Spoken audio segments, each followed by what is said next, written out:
मित्रों, भीम पुत्र घटोत्कच को तो लगभग सभी जानते होंगे, परंतु क्या आपको ये पता है कि महाभारत युद्ध में मृत्यु होने के बाद भी आज तक घटोत्कच का कंकाल पृथ्वी पर मौजूद है। आइए इसके बारे में विस्तार से जानते हैं। कौरवों और पांडवों के बीच जब महाभारत युद्ध प्रारंभ हुआ तो पांडवों की ओर से भीम के पुत्र घटोत्कच ने भी भाग लिया। घटोत्कच जिस दिन युद्ध में भाग लेने के लिए पधारे तो उन्होंने सबसे पहले श्री कृष्ण से मुलाकात की। उन्होंने श्री कृष्ण को प्रणाम किया। बदले में श्री कृष्ण ने घटोत्कच से कहा, पुत्र घटोत्कच, तुम मुझे अत्यधिक प्रिय हो। मेरी इच्छा है कि तुम युद्ध में शामिल होने से पहले मुझसे एक वरदान मांग लो। तो घटोत्कच ने भगवान से वरदान मांगते हुए कहा, हे मुरली मनोहर घनश्याम, इस धर्म युद्ध में लड़ते लड़ते यदि मैं वीर गति को प्राप्त हो जाऊं, तो आप मेरे इस शरीर को ना तो भूमि को समर्पित करना और ना ही अग्निदह करना एवं ना ही जल में प्रवाहित करना। मेरे इस तन की त्वचा, मांस इत्यादि को वायु में परिवर्तित कर फूंक मारकर उड़ा देना। प्रभु, आप अपने नाम घनश्याम की तरह ही मेरी इस देह को भी श्याम वर्ण के घनों में परिवर्तित कर देना, परंतु मेरे कंकाल को इसी पृथ्वी पर पड़ा हुआ छोड़ देना, ताकि मैं इस महाभारत युद्ध का साक्षी बन सकूं और कालांतर में अपने इस कंकाल के माध्यम से कलयुग को देख सकूं।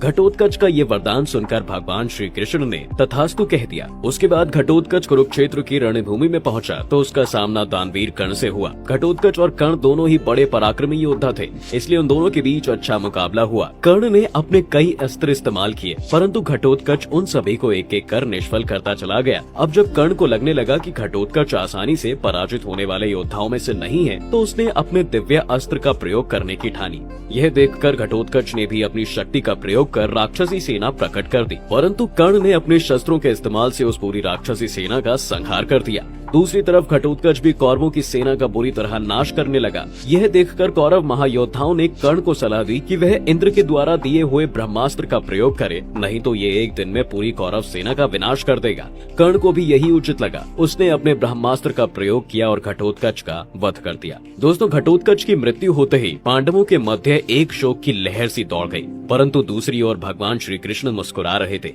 अर्जुन को ये देखकर बड़ा अजीब लगा। पहले तो वो देखते रहे, परंतु जब उनसे रहा नहीं गया तो उन्होंने श्री कृष्ण से जाकर पूछ ही लिया, हे माधव, ऐसा क्या कारण है कि जहाँ एक और पुत्र घटोत्कच की मृत्यु से पूरा पांडव कुल शोक पीड़ा में आंसू बहा रहा है और वहीं आप ऐसी स्थिति में भी मुस्कुरा रहे हैं।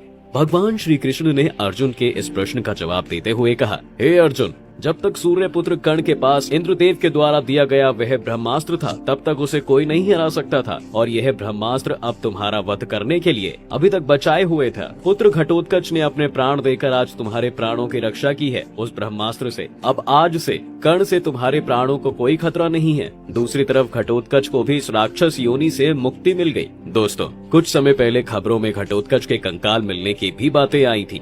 यह दावा उत्तर भारत के एक इलाके में किया गया था। बताया गया था कि कद काठी के हिसाब से यह कंकाल महाभारत के भीम पुत्र घटोत्कच के विवरण से मिलता जुलता है। माना जाता रहा है कि इस तरह के विशालकाय मानव 5 लाख वर्ष पूर्व से 1 करोड़ 20 लाख वर्ष पूर्व के बीच में धरती पर रहा करते थे, जिनका वजन लगभग 550 किलो हुआ करता था। हिंदू धर्म के अनुसार सतयुग में इस तरह के विशालकाय मानव हुआ करते थे। बाद में त्रेता युग में इनकी प्रजाति नष्ट हो गई। पुराणों के अनुसार भारत में दैत्य, दानव, राक्षस और असुरों की जाति का अस्तित्व था, जो इतनी ही विशालकाय हुआ करती थी। महाभारत में पुत्र घटोत्कच और राक्षस बकासुर के इस तरह के विशालकाय होने का वर्णन मिलता है। भीम ने असुर पुत्री हिडिंबा से विवाह किया था, जिससे बर्बरीक का जन्म हुआ। महाभारत काल में भी इतने विशालकाय मानव हुआ करते थे। तो दोस्तों, आज की इस वीडियो में बस इतना ही। अगर आपको ये वीडियो पसंद आया हो तो प्लीज कमेंट में जय श्री कृष्ण जरूर लिखें।